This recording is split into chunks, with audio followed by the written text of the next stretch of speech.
ఇచ్చిన గౌరవం, త్రిపుల్ తలాక్ తీసివేతతో ఆడబిడ్డల జీవితాలకు అభయం, దేశ రక్షణ కోసం సైనికులకు ఇచ్చిన స్వేచ్ఛ, అదే మనకు శ్రీరామ రక్ష.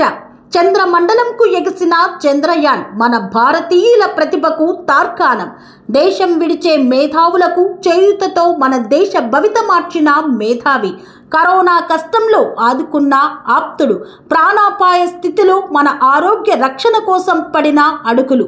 వ్యాక్సిన్ తయారీతో నిలుపుకున్న ప్రాణాలకు నిదర్శనం. ఆర్థిక వ్యవస్థ అస్తవ్యస్తమైన తరుణంలో ఇంటింటికి చేరుతున్న రేషన్ బియ్యం.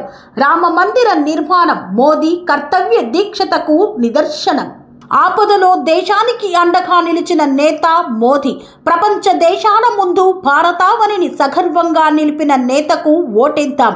మళ్ళీ మోదీనే గెలిపిద్దాం. మోదీ అడుగు జాడల్లో నడుస్తున్న మల్కాజ్గిరి పార్లమెంట్ అభ్యర్థి ఈటల రాజేందర్ను గెలిపిద్దాం. కమలం గుర్తుకు ఓటేద్దాం. మోదీతో కలిసి అడుగేద్దాం.